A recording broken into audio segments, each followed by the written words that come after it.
कृष्ण भगवान जी को प्रणाम। मैं मनीष सिसोदिया, संवाददाता, जगदलपुर, मुरमाटी पत्रिका।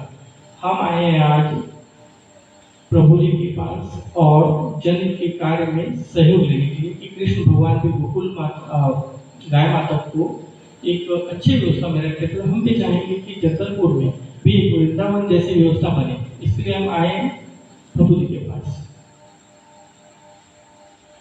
जो है वो जनहित के लिए भी जरूरी है और आध्यात्मिक इसका भी पर्सपेक्टिव है। तो मैं दो चीजें जो है यहाँ पर कवर अप करूंगा। लाइक एक जो है वो इसमें साइंटिफिक पर्पस जो है वो कवर अप करूंगा और दूसरा जो है वो आध्यात्मिक पर्पस कवर अप करूंगा। कि जो डेयरी वाले हैं वो लोग भी गौ माता को छोड़ देते हैं कि भाई घूम फिर के, अब गाय तो गाय, अब घर जानती है, वो घूम के फिर घर में वापस आ जाती है। लेकिन जो सुबह से निकलकर शाम तक का ये जो समय है वो कहाँ गई, क्या की, उसके साथ क्या व्यवहार हुआ, है ना। कोई डंडे मार रहा है, कोई पानी छीट के भगा रहा है, कोई जो है वो, है ना, कुत्ते उसको जो है क्षत विक्षत कर रहे हैं, जानवर परेशान कर रहे हैं, है ना।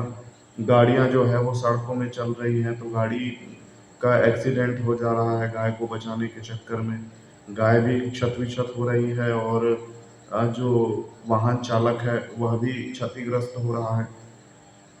तो इसकी क्या व्यवस्था की जा सकती है? तो जैसे मैंने पहले ही हाईलाइट किया, एज अ ह्यूमन बीइंग, मनुष्य के रूप में हमारी क्या कर्तव्य बनता है कि सभी प्रकार के जीवों का हम पालन पोषण करें। तो ये गोकुल धाम का जो है, ये जो पर्सपेक्टिव है, ये जो विचारधारा है, ये बहुत ही सराहनीय विचारधारा है, जहाँ पर गौ माता सवेरे अपने जो है, या गोकुल धाम में ही गौ माता जो है वहाँ पर उसका निवास स्थान हो, वहीं पर उसका आसपास चारागाह भूमि हो, वहीं पर जो है उसका एक चरवाहा हो जो सारे गाय को चराए, और वहीं पर जो है उसका लालन पालन पोषण हो, और वहीं से जो है वो जो भी डेयरी उद्योग वगैरह है सब फैंटास्टिकली जो है वो वहाँ से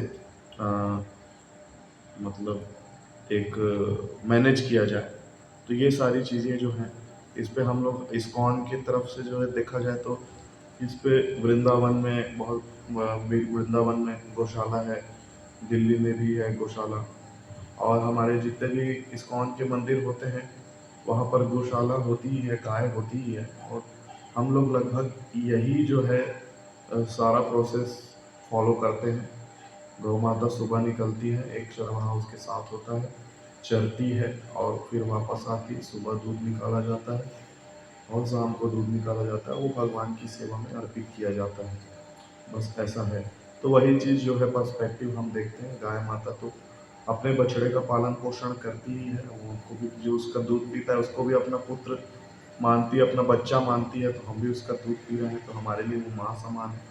तो माँ के लिए क्या व्यवस्था करना हमारे लिए कोई बहुत बड़ी बात है क्या? तो वही है, हृदय से यही बात, यही भावना निकलती है आप सभी लोगों के समक्ष कि वो हमारी माँ है, उसके लिए अवश्य से कुछ व्यवस्था कीजिए और बढ़ चढ़ कर सभी लोग हिस्सा लीजिए, सामने आइए, आगे आइए। हरे कृष्ण, धन्यवाद।